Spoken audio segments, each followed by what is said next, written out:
Welcome to Wrasslin Raw!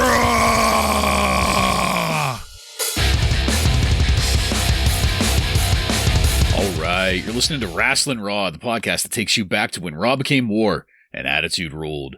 Thank you for joining us. You're here with Ryan Arico. You sniveling little silver spoon sucking sissy. Always love some good alliteration.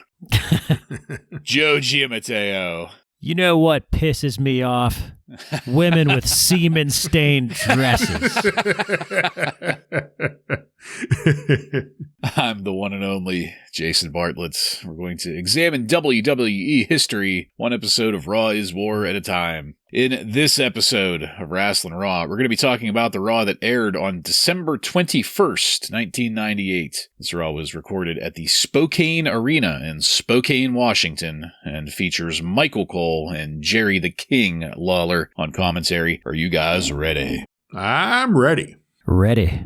All right, then. Let's get into it. This opened with a view of something that happened just moments ago. Vince McMahon out in the parking lot getting ready to leave. He had something cooking that he had to go take care of, that being training for the Royal Rumble. And when he comes back, he's going to have a big bonus for the corporation. He's going to leave Shane in charge, and, as always, Patterson and Briscoe were going to be held completely responsible for Shane's actions. What a beautiful touch. Popped my ass off for that. Goes right back to the trust fund type thing from last week. Yeah. That extra fucking Nepo baby hatred. Well, Vince sped off, and so did Shane, with Shane stating that he's got a lot to do. Patterson and Briscoe were trailing behind him. After the intro sequence, we came to the arena where Shane was leading the entire corporation, sans Vince, of course, down to the ring. Shane got on the mic and announced that they were going to be doing things the Shane McMahon way tonight. But the DX music immediately hit, with DX coming to the top of the entryway and Triple H with a microphone of his own. They brought their friend Mankind out, and I popped, because I love the idea of Mankind having friends that aren't Chainsaw Charlie. An asshole chant got going for Shane, and Michael Cole said, "I guess what's good for the father is what's good for the son." And I rolled my eyes so hard a retina almost detached.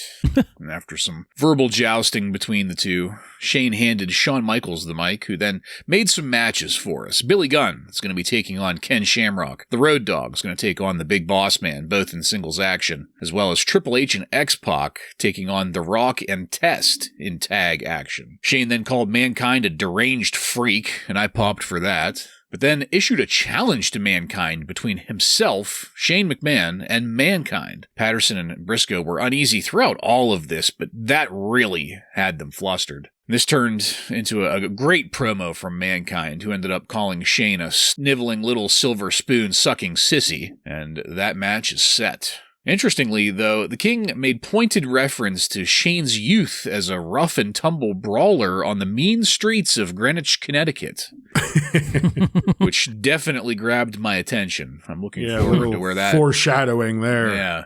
We moved from there to a quick highlight from People magazine. I guess Stone Cold got named one of People's 25 most intriguing people. We got a quick view of that. However, he was not on the cover. That honor was given to Mark McGuire, Leo DiCaprio, Emerald Lagasse, Cameron Diaz, Oprah, Katie Couric, Hillary Clinton, and Ginger Spice. Ooh, wow, those are some callbacks there. All more important than Stone Cold Steve Austin.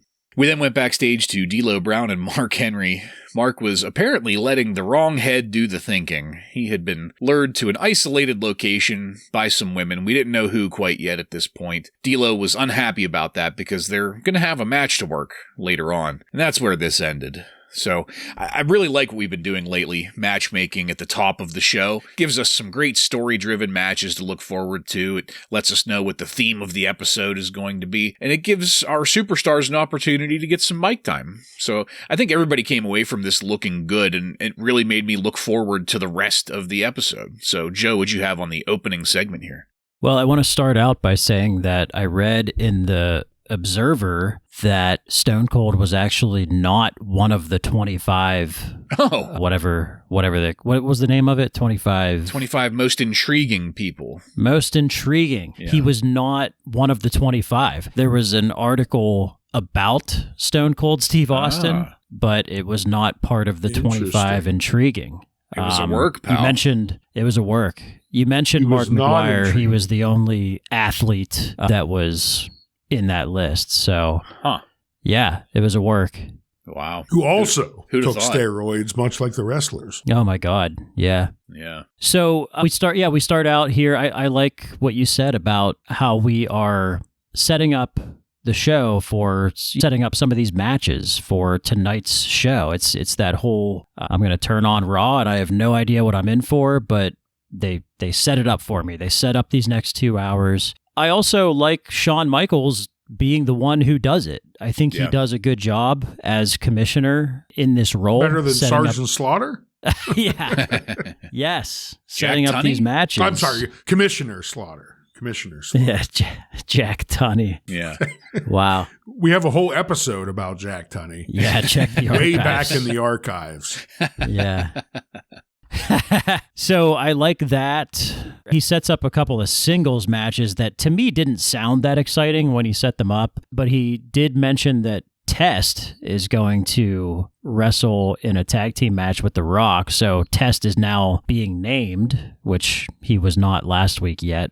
He was Motley Crue. What was it? Motley Crue's bodyguard. Yeah. So now we know he is Test. When they announced Mankind versus Shane, that got a huge pop, and that's going to make me want to watch this entire show because at this point, we have to remember that we have not seen Shane or Vince in a match up to this point. So that's exciting to hear back in December of 1998. Mankind teaming up here with DX was, I thought it was great. I thought it was a good pairing for him. With him doing the laughing.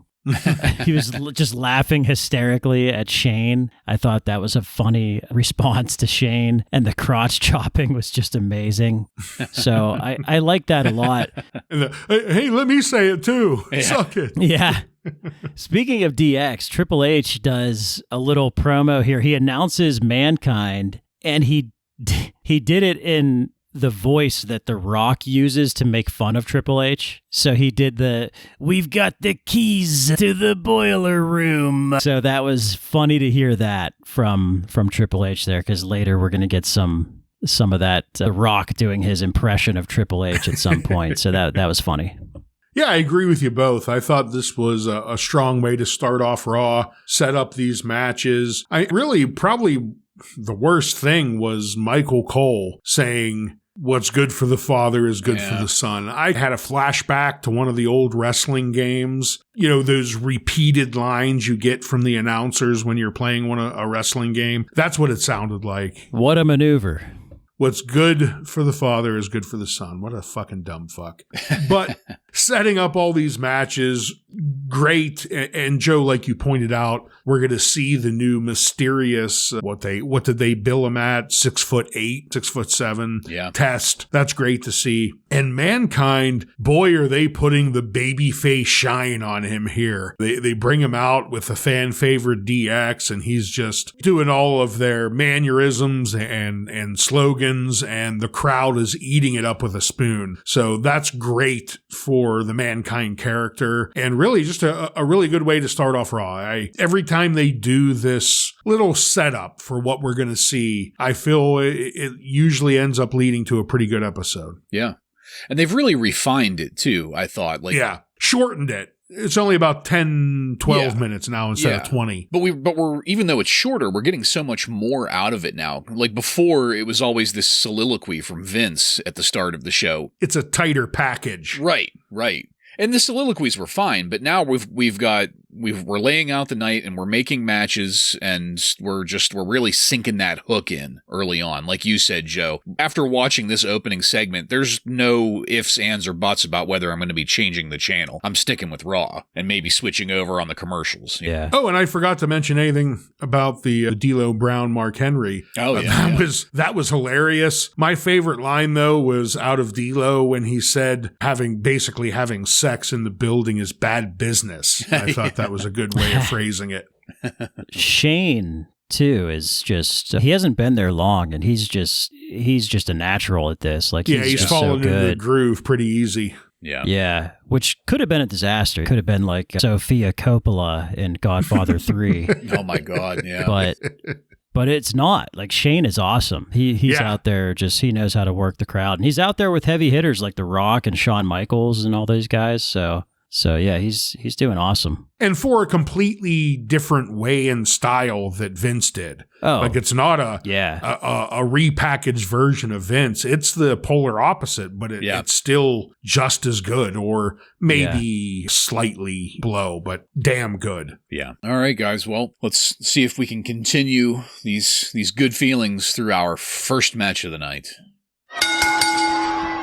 Al Snow defeats Gangrel by pinfall in 3 minutes and 1 second. And Gangrel is... it was close again. Fuck. What a bloody mess. So I think this was the first time that I have fully dissociated the entrance from the wrestler. Like I found myself grooving to the music, and that's something we've all said. It's kick-ass amazing music, entrance music. And then the bell rang, is what you're saying? And then I'm also thinking to myself, this fucking guy with his mysterious red liquid, like, who gives a shit? But I'm still like bopping my head. And this fucking guy. Yeah. So things got going. I noticed the referee in this match was Teddy Long. Did you see that? Yep. Oh, wow. I did not notice that. Yeah, I did see that. Yeah. Very interesting. We got him this early. I don't remember him being there in 98. That's awesome. We also got word from commentary that Hawk intends to air some dirty laundry tonight. And I was very happy to hear that he's apparently well on his way to recovering from the murder that presumably was the result of the 50-foot drop straight to concrete. The match, it was fine. Nothing to highlight. Al Snow won with the snowplow, which I always like that. I love the snowplow. But then the lights immediately went out. Edge and Christian appeared. Things went dark. And when the lights came back up, Al Snow had been bloodbath. We got some footage from the commercial break showing that Al was, quote, going nuts, unquote, because of it. And that just really fell flat with me because Al Snow is supposed to be nuts already. Like, what's this supposed to do? Commentary noted that he was yelling "not again," as if we need some kind of depth of character for the guy that says who wants head. But guys, I don't think I'm going to be on board with bloodbaths. The one last week with Tiger, it was like really poorly executed, so I was willing to give it a bit of grace. This one with Al Snow, this was worked perfectly. The way that the lights went out, Edge and Christian, they really had Al genuinely just soaked in this mysterious red liquid, the viscous red liquid. But like, I just can't help but think that Al Snow was the wrong opponent to do this with. It does nothing to make me more interested in the Brood. Like, they lose, right? They take their revenge with this bloodbath, but thank goodness revenge washes off in the shower, and we can go on about our day.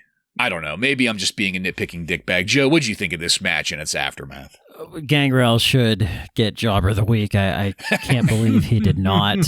I'm very surprised. This was not good for him, but I guess it's setting up these bloodbath gimmicks. And Al Snow appears to be on the decline a little bit. I feel like he had some traction there, but I don't know. He hasn't really done much that has been exciting recently. But yeah, the bloodbath, this is only the second time, so I'm sure they're going to work on that a little bit, but I can't get behind the bloodbath for right now simply because Michael Cole is the one calling it. Tonight he said, "What a bloody mess." And I just thank you. Immediately knew that Mr. McMahon fed him that fucking cartoony line. Yeah, Gangrel, I was definitely flirting with giving him Jobber of the Week with this easy victory, Al Snow. You said, 3 minutes or less than 3? 3, yeah. Just like last week, though, I'm like, well, they're still trying to build some story with them, with this bloodbath. We keep on saying with the Brood, we hope when they get to this point, we're going to start liking them. I guess now I hope when they get with the Ministry that things will start picking up. But I have to say, regardless that they have a storyline written around them, if they keep on losing in short order like this, I'm going to have to give them Jobber of the Week, at least one of them. It could be on the way very soon. Yeah. Yeah, it's kind of starting to cross the line from novelty to professional responsibility on your part, Ryan, as the president of the Carpenters Union. I mean, right. Like I said, there was a bit of an idea here that, like, if you're trying to build a story around them, then they're not jobbers. But man, come out here and get your ass kicked in 3 minutes, you're a jobber. It's a complicated situation, though, because if the bloodbath is the goal, they need to lose to throw the hissy fit and have the bloodbath. Do they, though? You could still win and then decide you're still going to give no mercy and you give the bloodbath to the guy you beat. But that's actually more interesting to me, at least. That's, yeah. Well, we'll see what happens. I'm waiting for somebody to make a reference of Gangrel being on the rag. I don't know if that's going to really come or not, but I think it's a funny concept. All right, guys. So we quickly went from that into our next match. Billy Gunn defeats Ken Shamrock by pinfall in 8 minutes and 23 seconds. Joe, this immediately made me think of you. We're giving Billy Gunn a try at singles action here just to see what the crowd thinks of it. That's the first thing that came to my mind. Definitely a test. Yeah. Yeah.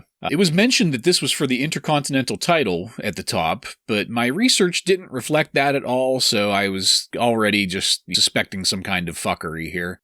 I don't care what the crowd thinks. I still like Ken Shamrock. I still like him in the ring. I like it. I prefer him as a solo, like not in tag to action or anything like that. The corporation is fine as long as he's still Shamrock solo. Sucks. You're all about the 5-knuckle shuffle time. Yeah. Yeah. Steroids and all. I love it. Every bit of it. CTE. Blessed be. Billy Gunn, he was really interesting to me in this because he did a lot of grandstanding, and Billy Gunn got huge pops for doing basically nothing in this match. He looked good doing it. He's a fantastic athlete, but when it comes down to what he was actually doing in the ring, it was nothing, really. Did like the 10-10-220 clothesline replay from Shamrock. That looked good. And I liked Shamrock working on that knee again like he did last week. Michael Cole called a fisherman's suplex just a suplex, and that pissed me off so much. So much. What a maneuver. Yeah. Well, still, anyway, we'll move on. The finish, it was mostly well worked. The roll-up looked good. But when everyone was celebrating, Shawn Michaels came out to correct the situation, saying that the entire misunderstanding was the ring announcer's fault, since the Commissioner, Shawn, had never sanctioned this as a title match. So Shamrock retains the Intercontinental belt. And there it is. Joe, we got a bait and switch. And overall, I liked it. The action was decent. The crowd was into it. And we got some drama around the IC title. What'd you think of this? Yeah, I agree. The crowd was really into it, unless that was pumped in noise. I don't know, Yeah. but it seemed like they were really into it, and it was a nice roll up win for Billy Gunn there. Got a huge pop from the crowd. I don't love this screw job finish because Shawn, Vince, Shane, whoever can just come out here and just say, yeah, actually you didn't win. You didn't win the match. Sorry. Like, I don't know. That just seems kind of cheap to me. If they were going to do something like that, just have some interference or something. I don't know. But I just don't like this changing the results of the match for no reason. Like, just because they're in charge. It just sounds stupid to me. Yeah, I thought for the most part this was a pretty good, entertaining match. Fans, they really enjoyed saying Shamrock sucks and then chanting suck it after it. Like the crowd was really getting involved in this. And at the end of the day, that's what matters the most, right? The action, Bartlett, as you said, Billy Gunn really wasn't doing much, but it still looked pretty good. Then they went back to the knee that started from last week. They brought up in the middle of this match, commentary did, that on Heat the night before, a match that sounded an awful lot like the dark match that you brought up last week, Bartlett. They said Mankind took on The Rock, Shamrock, and Big Bossman in a fatal four-way match that ultimately ended in like a 3-person beatdown of Mankind. So I thought that was kind of funny that they threw that in. Or maybe it could have even been filmed. Maybe that dark match was filmed for Heat, but... Yeah. The ending, though, the little roll-up win, that was nifty. But I agree with HBK coming out here. It just seems like we're going back to that well too much where an authority figure could come out and just completely change it. Like, we're doing it so often now that you almost expect it. So it's not a big surprise, but all around, still a pretty strong match, I thought. Yeah. Yeah, I was a little concerned about that at first, but I feel the way that it did a good job of setting up what happens later on, which we'll get to. But yeah, it works much better as a setup for the match later with the Road Dogg, I feel. Yeah. But we kept going. We got a view backstage of Hawk pacing around, apparently stressed out. His left arm was in a full cast from shoulder to hand. I guess that's the part of the body that he landed on when he was pushed off the Titantron and fell 80 feet straight down on the bare concrete. Pretty lucky. Yeah. The arm broke that's the the fall. only off injury. the top of the Magnum, and he's still fine. Yep. That went to a Spyro the Dragon slam of the week, and this was from Heat last night. The glove is gone. I guess the glove was only good for Buried Alive, and once they saw the pay-per-view, they immediately pulled out of any future sponsorships. the backo. So this slam of the week was from Heat last night, where I guess Hawk showed up to clock Draws with the cast and make Draws lose his match against Al Snow. When we came back then to Hawk entering the ring area, I should say, Michael Cole made mention of Hawk not looking like he was in the Christmas spirit, to which Jerry Lawler replied that most of Hawk's spirits are 80 proof, and I popped. Loved that. Hawk said that he has secrets to reveal about Draws, and Hawk got right to it, calling Draws Secret, I got a secret. Well, called Draws the Pusher Man. And again, I thought this was a reference to the murder, but no. The long and the short of it is that... Which he was the Pusher Man. He was, yeah. Well, that's why I thought that they were going for it with this, but... According to Hawk, Draws has been supplying the substances that Hawk was imbibing in that made Hawk look bad and then therefore make him look bad in Animal's eyes, allowing Draws to take Hawk's place. It was a very elaborate plot by Draws. Draws came down and attacked Hawk. Animal came out to throw Draws out of the ring, and we quickly left that to go back to D'Lo Brown and Mark Henry. Mark was called into that back room by PMS, Terry and Jackie, much to D'Lo's consternation. And that will be an ongoing thing throughout the night. And we also got a flashback to last year when Stone Cold Steve Austin gave Santa Claus a stunner, so I popped for that, of course, and... that's where this ended. Ryan, we got the long-awaited LOD update here, as well as Sexual Chocolate seeming to be ignoring his friend D'Lo's warnings. What did you think of this segment? Well, the Hawk segment, I can't say I really cared about. Okay, Draws is the enabler. I guess he was saying the pusher, as in he was pushing the drugs, not just enabling them. Yeah. I don't know. I still don't care about that storyline. PMS getting ready for Sexual Chocolate. That's pretty exciting for Mark Henry. And how can you turn that option down, right? And then it was great to see Stone Cold stunning Santa Claus, but I wish we could have just heard JR's response to it instead of Michael Cole's, like saying something about, hey, he cracked Kringles. I don't know what the fuck he said. The fucking dumbass ruins everything. Say it.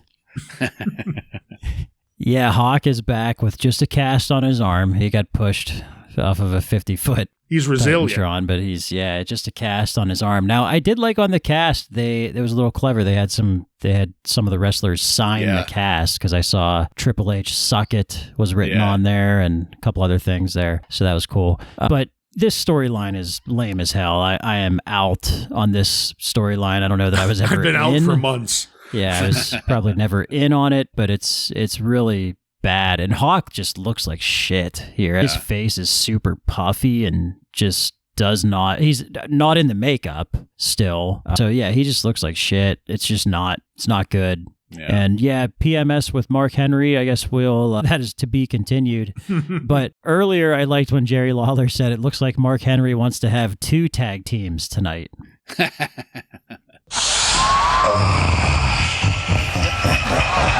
Man, I can't wait to talk to you guys about where this goes. But But we have some things to get through first, namely our next match. Steve Blackman defeats the Blue Blazer with Owen Hart by disqualification in 2 minutes and 2 seconds. Gotta be fucking kidding me. So I had an inkling of what was going on here. I'm kind of starting to remember some of this as we go through it. I was really hoping that I was wrong and hoping that I was misremembering things, but we'll get to that. After the Blazer came out, I was then very, very sure I was correct in my prediction. What do you mean? What do you mean? Who do you guys think the Blue Blazer is? Yeah. So Owen came out as well to claim once more that he is not the Blue Blazer, obviously, because he's there joining commentary and the Blue Blazer was in the ring and he was going to keep on arguing about it even further with Michael Cole, which was just insufferable. Owen was fine, but Michael Cole just picking at him like an asshole. It's very, very Vince-like, the kind of shit that Vince used to do. Vince Light, though, is the problem. Yeah. He's not even as good as Vince. But he's there in the ring. Look at his schnoz. Owen ended up entering the ring to attack Blackman. That's what got the DQ finish. But then Goldust ran out to save Blackman, and after a brief chase, Goldust caught the Blue Blazer, and sure enough, I was right. It was Jeff Jarrett under the mask this time. But when Jarrett covered up his face, Owen ran up to him and just started yelling, "Who is that masked man? I can't tell who it is. Who is that masked man?" And I fucking popped my ass off. I was laughing so hard at that. Somehow, Owen selling this just in that section took me back to his time with the anvil and the glasses snapping, and Owen yelling, "Who is that masked man?" was just so entertaining to me. Like, this is the ribber that we've been told about by modern wrestling podcasters. This is the Owen Hart that, like, I'm fiending for. Who is that masked man? He's standing right next to him. It was hilarious. I was like, I can't, like, I'm starting to get a little worked up about it right now. Like, it's fucking hilarious. And that's where this ended. We didn't even focus on this stupid fucking 2-minute match, really. But for once, for a brief moment, I really enjoyed this ridiculous storyline. Ryan, what did you have on it? Well, I'm glad you did, because when I saw Steve Blackman and the Blue Blazer come out and then Owen Hart, I'm like, really, are we going to prolong this uninteresting story even further? Then Goldust comes out and I was like, holy fuck, we've got every fucked storyline mid-carder out here. I said to myself, the only person missing is Jeff Jarrett. And then 2 seconds later, they rip off the hood and the Blue Blazer's fucking Jeff Jarrett. I was about to shoot myself. I couldn't believe that we had just so much garbage thrown at us with this story over the last, it feels like 3-4 months they've now been doing this with this same group of poor souls at this point. No one could get out of this fucking purgatory that they're in, and it's a real shame. But I'm glad you got a good laugh out of Owen, because Owen is certainly the highlight out of all of these characters, but goddamn. Yeah, not everything in the Attitude Era was awesome. I hated this. I hate the "Who is the Blue Blazer" gimmick so much. That's it. I can't tell who it is. I can't. Who is that masked man? See, I thought it was funnier last week when Owen Hart was revealed. The mask was pulled off of Owen Hart, and Jerry Lawler said, "Are you sure that's Owen Hart?" Yes. Oh my God. Maybe it's just, I'm so just worn out by this that I'm succumbing to. Or you're just trying, you're trying to find something that, because it's Owen Hart. 20 weeks. You're trying to find something before he dies that you could like about his story. No, but seriously, like, he got unmasked and Owen just deadpan standing next to him. Just, who is that masked man? I can't tell who it is. Oh, it was so it's funny. The guy that hates semen-stained dresses. Yeah. Whoa, getting ahead of ourselves. Well, maybe not, because we went next backstage to Mark Henry and PMS. Terry and Jackie were looking great. here, being seductive with sexual chocolate. They were saying that Jackie and Terry were going to take a shower together while Mark Henry watched. D'Lo was still stuck outside guarding the door, but we did get a view of Mark Henry happily staring at this really hideous shower curtain. The silhouettes, though, of Terry and Jackie were behind it, so we got the... He peeked in. We got the implication, and he did peek in, yes. And then we got just a quick reminder of Vince leaving earlier before we moved on. This was a really short segment, but sexual chocolate, his situation is just getting progressively steamier here. So what do you think of this to this point, Joe? Well, to this point, I think it's just basically really bad porno level acting by all of these people involved, but this is not going to be the end of the sexual chocolate segments tonight. Still pretty entertaining. I love seeing where sexual chocolate's adventures may bring him tonight. We're going to find out the climax, if you will, of this story later. And this is a good little check-in segment. Yeah, agreed. So now that we know what the situation with sexual chocolate is, let's keep it going to our next match. The Road Dogg defeats the Big Bossman by pinfall in 6 minutes and 55 seconds to win the WWF Hardcore Championship. Completely forgot that the Road Dogg was a hardcore champion back in the day. He holds it for a while, I think. Of course he does. Yeah, we're just getting like those fucking tag team belts. We're getting ahead of ourselves. I just want to say up at the top here, I love the Big Bossman here. His music is great. His looks, it's a little over the top, but it's fine. I like him coming out with 2 belts. I guess this is like one of those times where hindsight is just being especially kind on my end, because I wasn't this big on the Big Bossman whenever I was a teenager, like back in 98. Like, I liked him, but I'm really enjoying him now, even though he's got some banger stories coming up real soon. Yeah. So before things got going, the Road Dogg called the Bossman a chicken shit, as well as a prison rapist, and taunted the Bossman into putting the hardcore title on the line. Bossman accepted, but his little mini promo there on the microphone, it was a little flat. Not the most impressive promo or response ever. Michael Cole then qualified for us that this is now a Falls Count Anywhere, no holds barred match, which is the closest that we've come to getting a formal hardcore championship match stipulation so far. We still don't have the graphics or anything like that yet, really, but... Or the 24-hour rule. Right.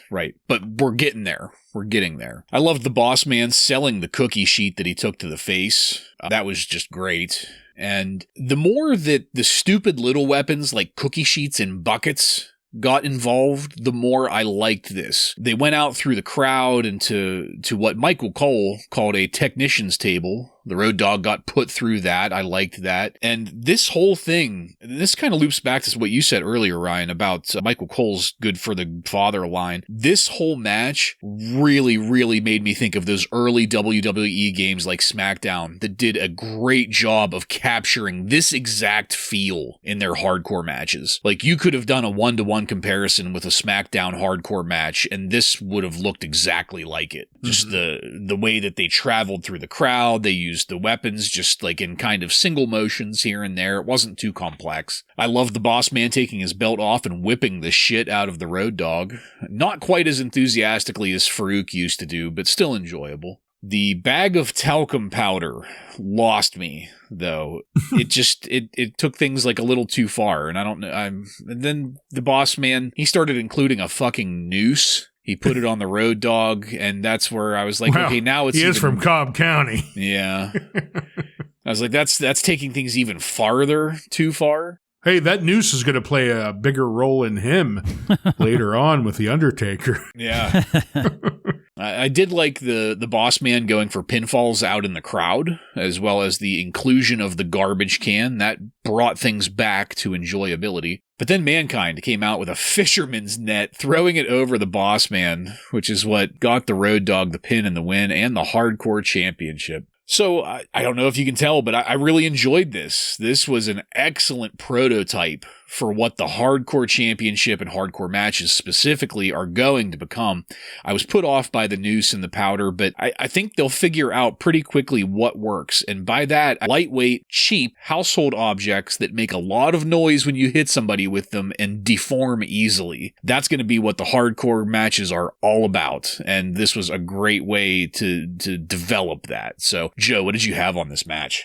This match was the surprise of the night for me. I really enjoyed especially with having the Road Dogg in. Yes. Yeah. Well, so with that, Shawn Michaels announced 2 matches tonight that were going to happen with Billy Gunn and Road Dogg in singles matches, and I kind of poo-pooed those when he announced those. I thought, that's not that exciting. But these two work really well together in a hardcore style match. I thought this was really good. Like you said, that kind of just keeping it simple. A new spot was pretty bad, but everything else was really good because they didn't go overboard with anything. Yes. There was even a really good table spot up in the crowd that was nice, and it was just really surprisingly good. I was really shocked, and I'm just gonna say this is probably the best hardcore championship match that we've seen so far. Yeah. At least that I can remember. I don't even remember the other matches up to this point, but yeah. But this was really surprisingly good. I was just really surprised by this because I didn't expect this to be good, and it was. And I really liked the promo from Road Dogg at the start of the match, basically saying that Bossman and his cop friends would shove nightsticks up each other's asses. So I thought that was a good setup for the match. That was a great setup for the match. And I agree with the both of you. This was a big surprise because the Road Dogg, I've pretty much given up on him thinking that he could do anything that great in the ring. And this was damn entertaining. Bartlett, you brought up small objects. I always love the cookie sheet. I have that down because it's just one of those things that pretty much anyone could take a cookie sheet hit, but it makes such a ruckus. Yeah. It's so loud and it looks so violent as it folds over their head. It's a perfect spot for a hardcore match that's relatively safe but has a big payoff for the fans. The Bossman, it looked like he dipped into the evidence locker and pulled out some cocaine. Yeah.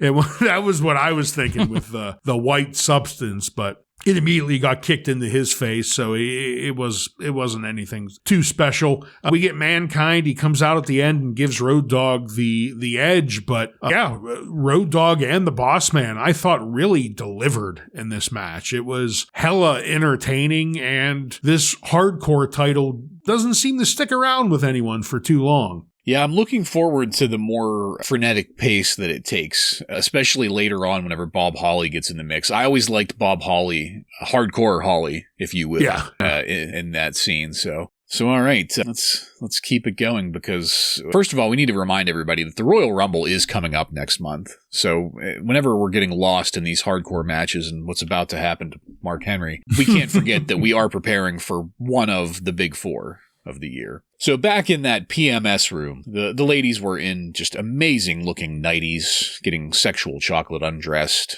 and this got hilarious when PMS exposed Sexual Chocolate's red silk boxer shorts. They were trying so hard not to break character, and Terry did a little bit. It was very entertaining. They put a dog collar on him next, and then started talking about rubbing him down to soften him up. And I just, at this point, I felt the need to point out to our listeners who may not be able to watch this, just how extremely erotic this was. Yeah. I cannot believe that this was on television back in the day. It was like softcore stuff. My description of this is nowhere near doing this justice. I can't get over how was he not rock hard during this. Yes. I wonder how many he had takes. to take some saltpeter or something. I wonder how many takes they took on that. Yeah. You have these two women taking your pants off and rubbing you up like, So at about the point where they were putting the ball gag in Mark Henry's mouth, I realized that this was like 10 times more sexual than anything Val Venus had ever done in any of his vignettes. And this wasn't like satirical porn level. This was legit porn level, what they were getting into here. Just as that ball gag was getting put in Mark's mouth, we got a view of D'Lo outside guarding the door. He was able to hear everything through the door. And so D'Lo decided to do some push-ups, and I fucking popped for that. He had to work through it with the push-ups. I don't know how he can do push-ups with that chest injury. Yeah. Well, he's got the chest protector. Yeah. So Terry covered Mark with whipped cream and started licking it off of him. She then pulled out an egg vibrator. I'm not sure where that was going to go, but I thought maybe it was going to wind up inside Mark Henry. And then in the biggest of all cock blocks, we then went straight to a Jeff Jarrett vignette. Jeff what pisses me off. Talking about being pissed off about world hunger, Janet Reno, semen-stained dresses, all kinds of shit. And I popped for that too. I was mad at first, but as soon as he got to semen-stained dresses, I was laughing. You said that like 3 times, didn't you? Yeah. They repeated semen-stained dresses. Yeah. Semen-stained dresses. Yeah, from different angles. Yeah. just have to dig it in on Clinton just a little bit there. Slow-mo semen-stained dresses. From there, we went to Briscoe and Patterson. They were upbraiding Shane for his choice to take on Mankind. And then we went back to the sex dungeon. Terry was putting a blindfold on Mark and then started strapping him down to the table with handcuffs and leather straps. Uh-oh. With Terry saying that Mark was all tied up with nowhere to go. And that's where this ended. So yeah, I don't think it's a stretch to say that this is the most sexually explicit segment ever aired as part of a wrestling program up to this point, at least on Raw. I didn't watch WCW enough to say that with certainty, but this was pretty goddamn explicit. It blew my mind how much they got away with here. And we can see where this is going, obviously, with the way that this specific segment ended, with Mark being tied up with nowhere to go. But the lead up to this, it was written really, really well, too. And I'm getting such a kick out of this. Ryan, what did you have on sexual chocolate and the other brief updates we got here? Well, everything about sexual chocolate was riveting television, especially if you were a 16-year-old boy, right? Like this. This is what turned us into men. Yes, exactly. This. I agree. It looked like it was straight out of Cinemax, softcore porn. But I guess USA's fine with it. The money is rolling in. Stone Cold is printing money. And now we get segments like this. Pretty damn entertaining and different than what we've ever seen before, I think, that I remember seeing. Then we go to Jeff Jarrett getting pissed off, talking about semen-stained dresses. And the first thing I thought of was, this seems like a vignette you would see for a new wrestler who hasn't really debuted yet, but we're doing this for a guy who's been in the company for over a year now. At this point, he's been back. So I don't know. It looks like even though he's been doing the don't piss me off gimmick for a while now, it looks like they're trying to repackage him, but with the same gimmick for the most part. I'm not sure what they're trying to do there with it. My guess is insecurity because his valet is more over than he is. That's my guess. Hey, give me a push with some stupid vignette. Yeah. Yeah, so I don't know. That was a weird Jeff Jarrett video. But yeah, with PMS and sexual chocolate, it's just more of that porno level acting that I was talking about. It's funny. Again, I don't know how he's not rock hard during this whole thing. Rock. I don't understand. Full staff. I don't get it. Yeah, it's quite the accomplishment for him to get through this without a boner. Yeah, and he fixes the cable. All right, let's go to our next match. The Job Squad, this is Bob Holly and Scorpio, defeat the Acolytes by disqualification in 3 minutes and 22 seconds. Very happy to report that the Jackal was not present for this. Already gone, yeah. I think he is definitely gone now. So this was pretty straightforward. The Acolytes did not adhere to the rules of the ring and just beat the shit out of the Job Squad the whole time. The DQ was called because the ref couldn't maintain control. That's per Michael Cole. He's the one telling us that that's the rationale for the DQ. And that's all I've got. Not a whole lot to say. It was a very entertaining way to spend 3.5 minutes. So, Ryan, what'd you think of it? Yeah, not too bad. It furthers the Acolytes just being these badasses that come out and don't follow the rules, kick ass, and don't care. The Job Squad, they're doing the job that their name implies, right? They're coming out here and getting their ass kicked. No Jobber of the Week here because both of these guys were already Jobber of the Week. So there was nothing I could do about that, even though they performed their job admirably here. So... Well, they did. But they ended up winning technically, though. So good. Well, would you be able to give it to them? Well, I don't know. They got their ass kicked. Yeah. Oh, yeah. Definitely. They won because they got their ass kicked too much. Yeah, things basically got hardcore here, and I think we'll probably notice that pattern with the Acolytes here moving forward, and that's okay by me because they look like two ass kickers, and that's the gimmick, brother. So I'm here for it. Well, after that, we went backstage again to the Stooges trying to talk Shane out of what he was doing, but Shane just kept jogging along. He jogged straight into our next match. Mankind defeats Shane McMahon with Briscoe and Patterson by disqualification in 3 minutes and 5 seconds. So I forgot how light Shane is on his feet.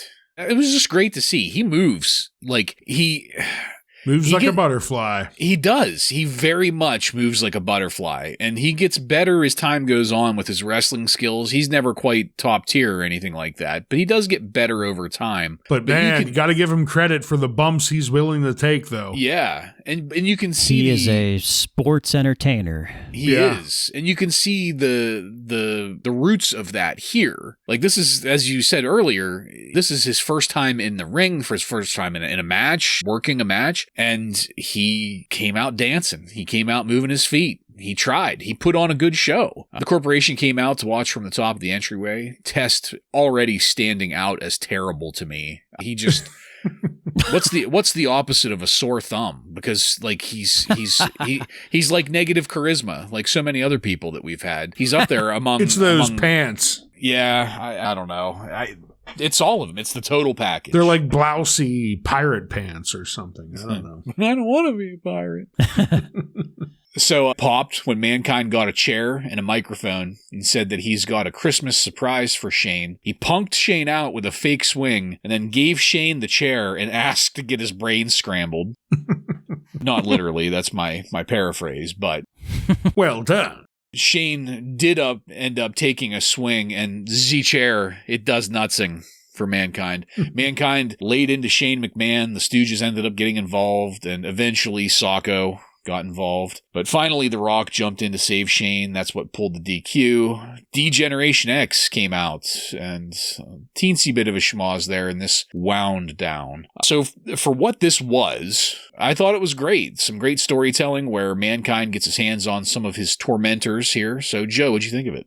Well, as we said, this is Shane's first worked match here, and I think that he had some protection. Obviously, he's against Mankind, so you're going up against a super pro here. You have Patterson and Briscoe out there. You have The Rock coming in. You have DX. So they definitely protected him quite a bit, which they probably needed to do in this situation because he's just inexperienced in there. And it's nothing, to me, it was nothing memorable, but everybody did their job here. Everybody that was involved did their job. Shane was really selling great. Like he understands how to sell. And Patterson and Briscoe do really good work here too with their selling as they always do. And The Rock making the save gets him some pretty good heat with the crowd as well. The Bronco Buster was amazing, got the crowd going. And again, I really like this Mankind and DX collaboration that's going on. So I thought everybody involved here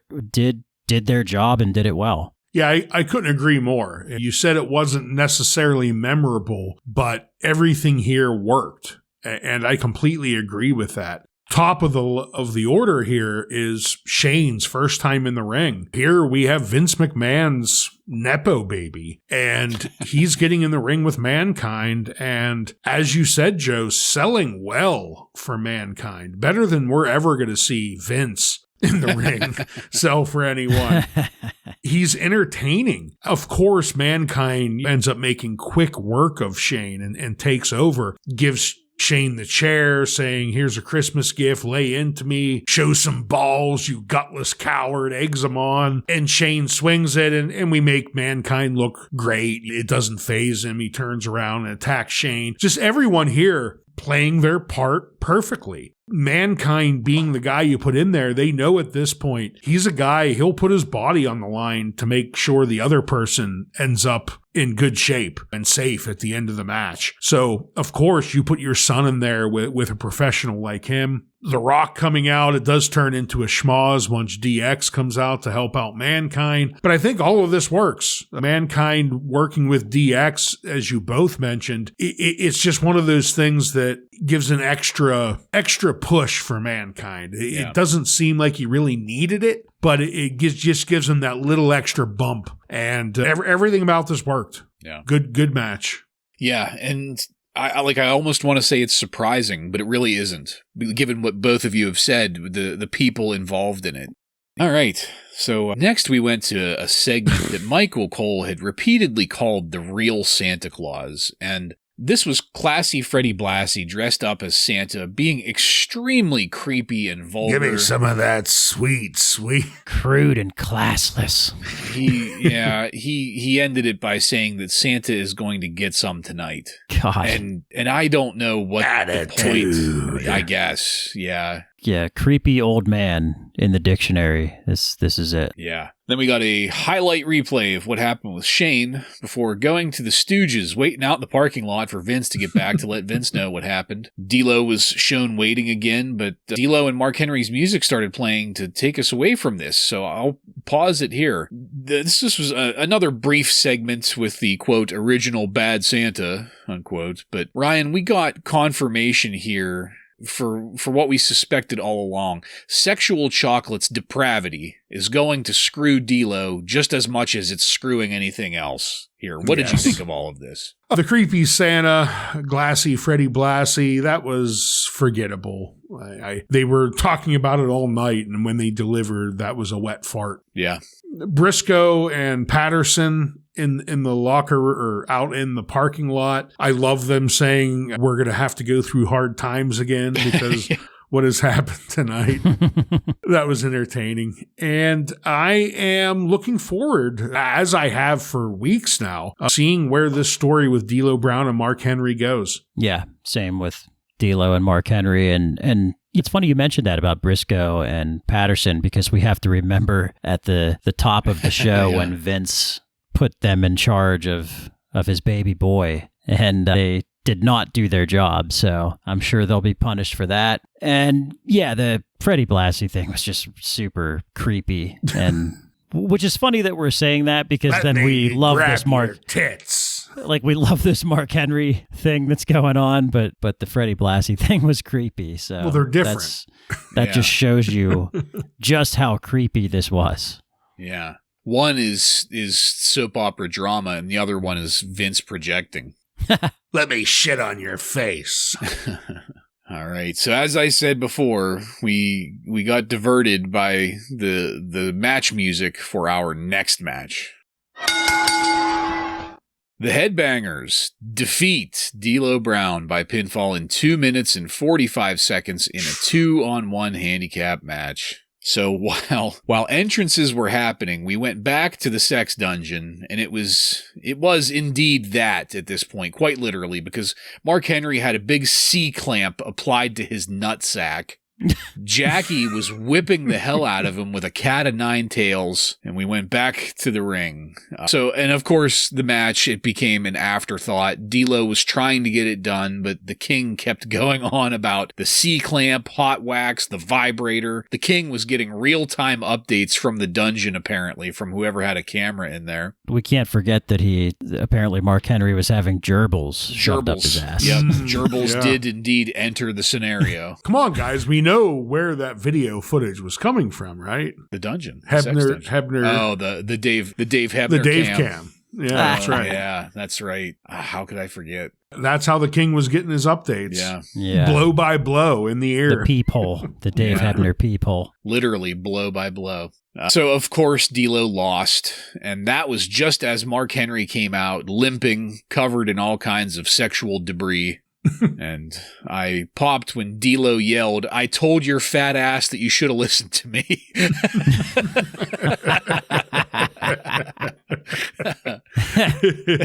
And that's it. Nothing much to say about the match other than I think it actually got D'Lo over for how close he came to winning it. There were a couple spots where he was really starting to rally through and the crowd got behind him. But then the payoff for Mark's sexcapades was just hilarious. So Ryan, what did you have here? As you stated, the match was completely secondary or even third. This was all about sexual chocolate taking the whips and nut clamps. We find out PMS is not gonna get sexual chocolate's raspberries off tonight. Instead, it's torture. It's abuse, as we see here. And they start talking about women power and whatnot. I am very sad, though, that D'Lo Brown had to take a loss to the fucking Headbangers. Even though it's a handicap match and he should lose it, it's still just really burns me that D'Lo had to lose to the fucking useless Headbangers. So I wasn't happy about that, but the ending is still great. Seeing Mark Henry stumble out with the fucking handcuffs and still hanging down and the whipped cream sticky goo all over him. Like it was a great scene. So it worked. Unfortunately, we're starting to see some cracks in the D'Lo Mark Henry friendship. And most of the time we hate friendship, but we've liked this one, so that's kind of sad to see. Yeah, so this is the climax, if you will, of the Mark Henry sexcapades from tonight. So I have to say that this was basically one segment that was broken up into like 6 or 7 different segments, and I thought it was just broken up a little bit too much. I thought parts of it were funny, but it was just too broken up for me. I kind of wish they would have. I could see that. I wish they would have just broken it up into maybe 2 or 3 segments, but it kind of just took me out of it because it just kept going on and on and on. But it's interesting where they decided to go with this gimmick of sexual chocolate, because it's almost like they're mixing a little bit of like blaxploitation film type gimmick in there, but then they're also doing some comedy and humiliation, obviously. Yeah. And that this is not going to be the last time we see sexual chocolate humiliated. I feel like they're going to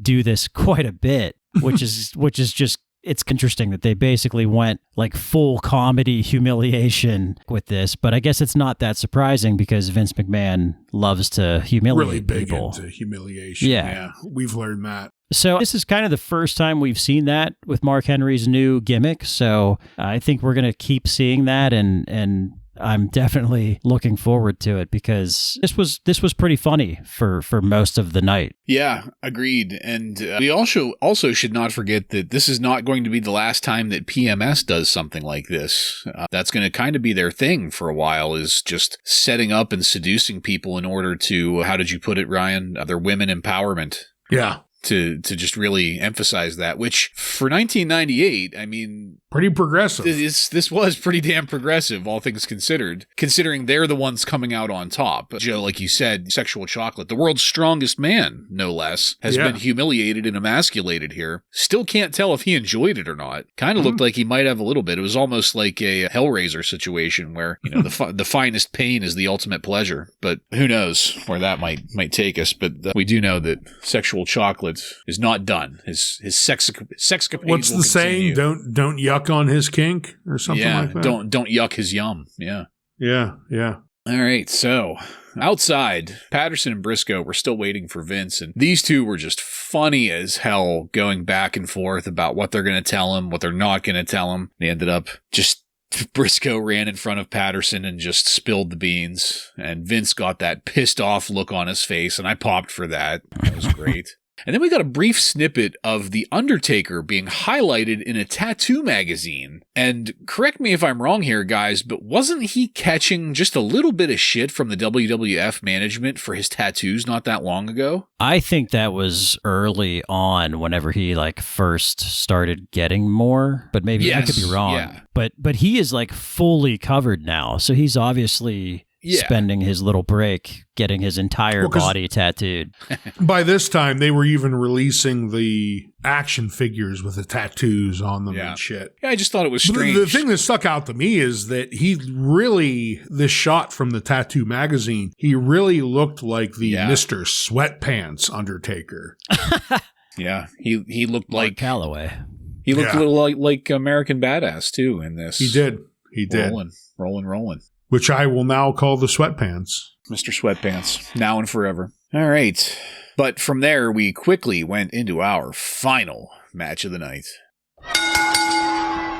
D-Generation X, this is Triple H and X-Pac versus the Corporation, Test and The Rock, ends in a no contest in 9 minutes and 57 seconds with all of both factions present. Too many to name there. Shawn Michaels came out to kick DX out of the ring area, but Vince then came out to put the kibosh on that. He allowed DX to stay. Test hadn't even done anything yet, and he looks completely talentless. He is the male version of Sable to me in this. And I'm going to be very curious to see if that assessment stands up over time. What we know about Mike's Sick of Getting Screwed. Yeah, so I'm thinking male Sable. Blonde, everything. He just needs to go through a cycle or two and get jacked up to really get the artificial enhancement going like her. I think that's what really stuck out to me was how small his chest and arms were compared to like the rest of him. I don't know. It looks weird. He'll definitely get much bigger. Oh, yeah. He'll hang out with Shamrock for a little bit. Just by osmosis. He'll just absorb some. It's in the air. A contact. Steroids. He'll get a contact high. A contact rage. Yeah. Test was chewing gum in the ring. And that is something that has always annoyed the hell out of me. It doesn't happen too often here in the WWF. Shawn Michaels used to do it every now and then. But modern wrestling, a lot of them chew gum in the ring. Back then, Shawn Michaels and Test, that's fucking apples and oranges. Doesn't matter. Yeah. Well, unless you're Bartlett, who Shawn Michaels no, have only had if it's Undertaker. Some of the worst matches that have ever existed. But. Well, no, I never liked it when Shawn Michaels was chewing gum in the ring. He didn't do it that often, though. He did it maybe 2 or 3 times.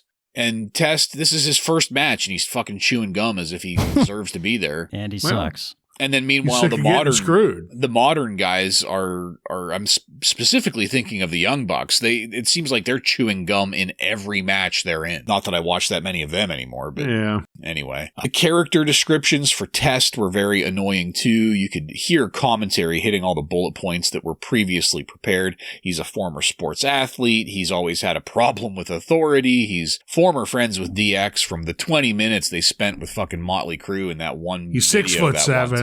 Yeah. Every way they're presenting Test is just annoying and dumb to me in this. He even steps over the ropes, even though he's not tall enough to do so believably. Like, you can see him trying to tuck his nuts in to get over the ropes. You're not Kane, motherfucker. You're not The Undertaker. Like, don't even try it. He's not that tall. Oh, my God. I'm getting pissed off just thinking about it. But I'm saying all of this to just avoid the fact that for where he's at, Test wasn't all that bad in the ring. Now, that's going to go for the entire match. And it wasn't bad also because he was surrounded by a pretty significant amount of talent that was everywhere around him in the ring. Now, whenever you add then the factions into that, this was just constantly dangerously close to a schmoz, but it never got there. But I'm saying all of that in order to say that as much credit as I'm willing to give Test in this, he was pretty well drowned out by a literal sea of talent around him. So what did happen in this, though, is the lights went out, the organ music hit, and Hellfire and Brimstone started making his way down to the ring. Kane did a very believable step over the top rope, and then swerved everyone by attacking D-Generation X, clearing out all of them. Finally, Chyna jumped into the ring to attempt an attack, just as Kane was laying his hands on Chyna's finely sculpted goozle. We faded to black. Newly sculpted chin line. I actually thought this entire segment was great up until Kane. Kane is not a believable member of the corporation, and this reeks to me of a repeat of what happened with Mankind. Rather than come up with just fresh material, I feel like we're going to get the story of the master manipulator, Vince McMahon, talking Kane into being on his side. Who knows? Kane might even use the voice box to call Vince daddy at one point. I don't know. But this is just not believable at all, even for wrestling. Kane is just... he needs to be by himself, or maybe like the brief team ups like he did with Stone Cold with X-Pac. 2 seconds. That'll come later, and that has its place. We're not too far from that. But I hope I am wrong in that we get another swerve next week where Kane lays out the corporation. I don't know, but in the meantime, Joe, what did you think of this match and the way that Raw ended tonight? One person you didn't mention when talking about Test that surprised me a little bit was what all I could think of when I was seeing Test in the ring was how much I appreciate Kevin Nash or Diesel. Oh, wow. Yeah. This man is basically a dollar store version of Kevin Nash. Yes, he is. Just the way he moves, the way he works in the ring. Kevin Nash gets criticized by wrestling fans, only have 5 moves and all that shit. But he came in as Diesel as a bodyguard for a while, didn't really have any matches for a while,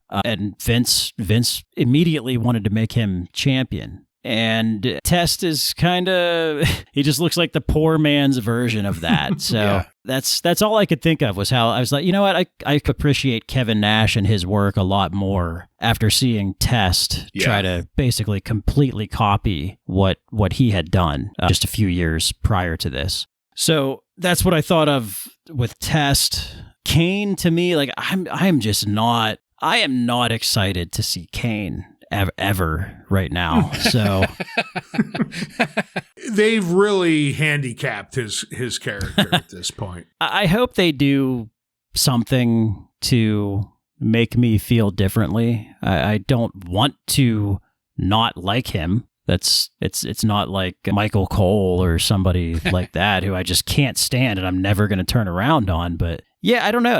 I just feel like the creative around Kane has been really bad. Yeah. For a long time. Yeah. And he just debuted like a year ago. So it's just really disappointing to see. We'll see where it goes.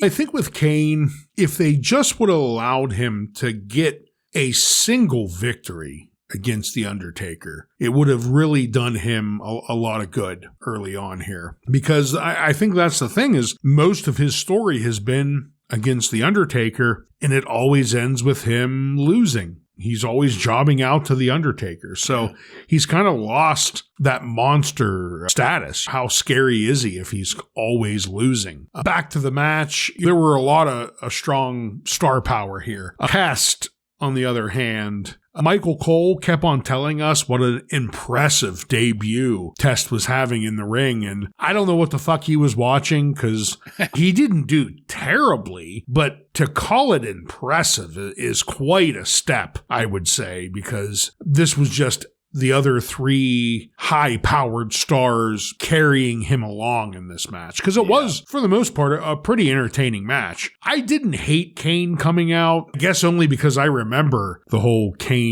corporate Kane angle. So I knew it was coming. I just wasn't sure when. Even when Vince McMahon said he was going to have the bonus for them, I didn't remember that it was Kane, but the moment the music hit, I was like, oh, okay, here's corporate Kane. So that doesn't piss me off, I think, as much as it did you two. And I kind of liked that we faded to black as Kane was about to choke slam the now fan favorite China. Yeah. People have really started to love China. So I thought that was a decent way to end things. And all around the match, I thought was a pretty solid main event to shut out Raw. Yeah, I'll definitely give it to you on the match, and I might be misremembering, but didn't the corporation have Kane committed last week?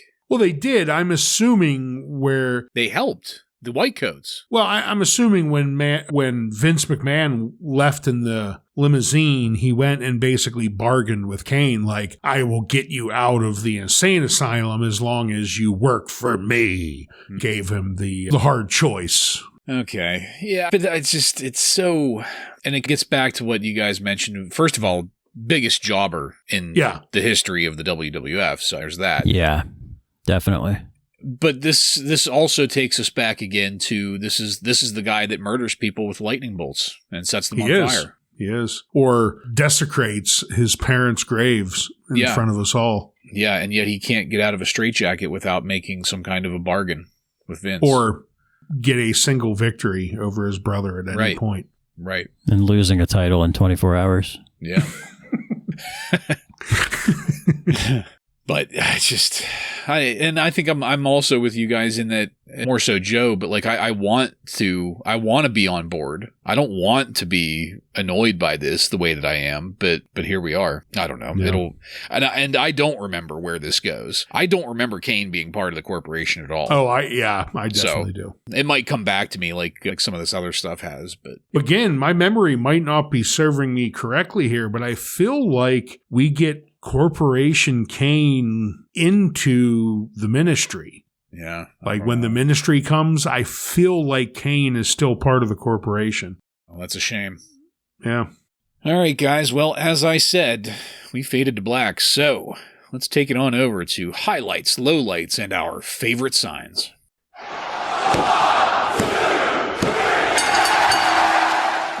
Ryan, why don't you take that first? Highlight, I'm going to go with Shane McMahon and Mankind match. I almost went with the Road Dogg and Big Bossman because that was another great match, but seeing Shane in the ring for the first time and just, I don't know, just the storytelling of this match, I thought really hit the right mark. So I gave that my highlight. My low light is the fucking Headbangers picking up a victory over D'Lo Brown. Just unfucking acceptable, in my opinion. And my favorite sign of the night is Shamrock stole my body. I'll start with my low light because it kind of goes against my highlight from last week. and that is, I really felt the absence of Stone Cold Steve Austin tonight. Yes. Yeah. So, it was noticeable this week. This episode I didn't think it was bad. I just didn't like the way it was laid out. I thought there was just too much, kind of like what I said about the Mark Henry stuff. It was just too many quick hitters, quick segments, a lot of commercials, just a lot of quick moving in between segments and matches. So I just really felt the absence of Stone Cold Steve Austin. I think there's a lot of audibles going on right now because of the possible injury of Stone Cold. Yeah. Last week we had the backup quarterback in and it was fine. Yeah. This week I'm thinking like, all right, Tom Brady, how's that arm feeling? Because we need you back. Yeah, right. Also, The Undertaker is out too. So a double whammy. So yeah, I just felt that. And as far as my highlight, I got to go with the Road Dogg versus the Boss Man just because that was the most surprising match for me that I enjoyed tonight. And my favorite sign, I'm going to cheat a little bit this week. I'm gonna say two signs because they both made me think of Ryan. The first one was "Suck My Boomstick," which is a callback to one of your Halloween costumes. Perfect. Yeah, absolutely. The other one is something that Ryan nor anyone in his family ever have ever done in their lives, and it said, "I pay for cable." Fuck cable. No one should ever have to pay for it. Yeah, so I thought this was a pretty good episode, all things considered. Not top 10 or anything like that, but pretty enjoyable. It was strong. Yeah. And so, but I'm going to differ on everything with you guys here because there were so many things that could be highlights, not as many things that could be lowlights. So I felt I had carte blanche to really lean into the highlight. I wasn't like pigeonholed into one and only one good thing. So my highlight, it had to be Owen Hart saying, "Who is that masked man?" while staring at an unmasked Jeff Jarrett. Who is 18%er? Who is that masked Yeah, man? you are all in on the blue blazer gimmick. He didn't have a mask on, and he was saying, I know what your Christmas gift is this year. Yes, blue officially fucking blazer. All in. But well, whatever. You know what? Because this was hilarious. Hilarious. I loved it. That one moment, just that one moment that reminded me of what Owen Hart could be. Now let's Steve Blackman, Jeff Jarrett, Goldust, Owen Hart. That's the pinnacle of storytelling for you. Yeah. I just came whenever you said those names. Yes, that's exactly like how Mark it is. Henry. Yes, the C clamp couldn't hold. My lowlights, I had to go with the bloodbath on Al Snow. The Brood are still treading water for me. They're starting to sink. Yeah. And I felt that nobody looked good by the end of that. There are all of these other things that could have maybe been lowlights, but like I was able to pick something good out of it, like with the Blue Blazer thing. Like the rest of that completely blew ass, but Owen Hart saying that stuff was funny. There was nothing redeemable about Gangrel, Al Snow, and the bloodbath. I thought that was just terrible. So... You were correct. Yeah, well, every now and then I'm a 92%er. My favorite sign, Yo quiero cabeza, because that was just such a 90s thing. I want head in Spanish. But at the same time, some of our younger listeners might not remember this, but there was a very popular Taco Bell ad campaign with a little chihuahua that would say, Yo quiero Taco Bell. So just, Yo quiero cabeza. I always loved the Chalupa Supreme. It was a good sandwich. That was good, yeah. Taco, whatever the fuck you call it. I liked the steak gorditas that they did end up bringing those back. But back in the 90s when they debuted, that was some great shit, pal. Joseph, do you have any contemporary wrestling news from on and around December 21st, 1998 for us? Of course, directly from the Wrestling Observer, Dave Meltzer is reporting that Eric Bischoff struck a deal with NBC to air two 2-hour shows that will go head-to-head with some WWF pay-per-views.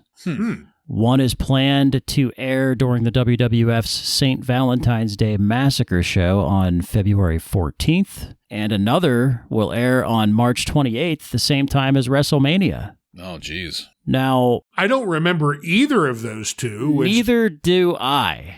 Well, a couple things here. To cover Dave's ass a little bit, he did note that nothing is official yet. And then I did a little further research on this, and the deals were in place, but it sounds like NBC only struck this deal because the NBA was on a lockout.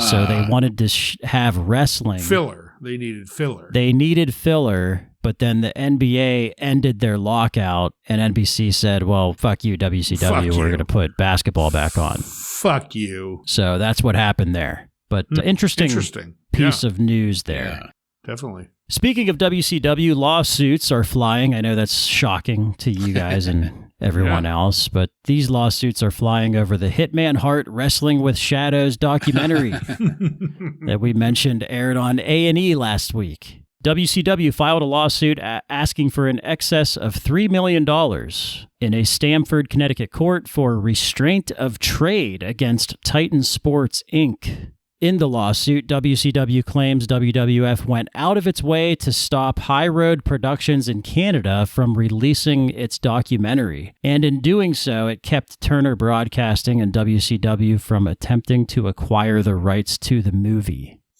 So apparently WCW wants rights to that movie, and WWF is not allowing that to happen. Steve Austin, his status at press time over his torn muscle in his side was questionable. He needs to be as close to 100% as possible for the Royal Rumble, since the storyline has him starting at number 1. Yeah. Gonna need some stamina for that. And he'll end up being there up until the end, most likely, which would be, 30 to 45 minutes, depending on how the time limits are booked. So they have to give him time to heal properly. So who knows how much longer he will be out. Also, really nothing to report on Jim Ross. Dave Meltzer doesn't really know much about Jim Ross's status. He did say that he's improving slowly, but it doesn't appear likely that he'll be able to broadcast at the next tapings. Another interesting piece of news here, Shawn Michaels, he is continuing to see back specialists. This time he is going to New York to get another prognosis of his future or lack thereof in the ring. And the way that things are playing out on Raw, this doesn't surprise me, but apparently the plan was that if he was able to come back, that he would wrestle Triple H at WrestleMania, which makes sense with the way they're working him on Raw. Insane Clown Posse. I know we've missed them. God, I've been jonesing for an update on them. Yeah, well, their take on them quitting the WWF is that the company's portrayal of them was goofy and inaccurate with their musical character, whatever that means. Okay. But they did quit. They tried the IP argument against the WWF. Yeah. That's wild. I mentioned last week that Sable was planning her Playboy photo shoot, and that photo shoot took place this past week in Santa Monica. That was on December 18th, shooting for a potential cover. And it looks like that will come out the first week of March and be dated in April and be used as a cross promotion for WrestleMania. So really smart marketing there by Vince McMahon and the WWF. After the announcement on Raw last week, Mick Foley got something like a zillion votes for Time Magazine Man of the Year. At one point, the poll shut down and a rumor started that they were going to eliminate Foley from that list. What the fuck? Sounds like wrestling fans broke that list and destroyed that poll. So because people voted for him, we're going to make it a work. It's a work. Everything's a fucking work, brother. Well, you know what's not a work? Babu has returned to the United States. Thank goodness. I was worried. Yes. I very, very worried. I know. I should have actually saved this for last. I do have one more item here, but yeah, Babu is back. Once he gets all of his paperwork problems cleared up, there is a good chance he will be rehired, of course, because how could you not employ him? He's better than Tiger Ali Singh. I mean, let's be serious. Last piece of news here is that we talked about A&E airing the Hitman Hart documentary. And on January 13th, they're going to air a biography special on Andre the Giant. Featured in that special will be WWF referee Tim White, who was Andre's best friend at the time of his death. There's an HBO documentary on Andre. Yes, it's a very good documentary. Yeah. Arnold Schwarzenegger's in that. I'm sure this A&E biography was good too. I don't remember it. But they always did pretty good biography specials, so I'm sure it was pretty good. But yeah, that is all this week.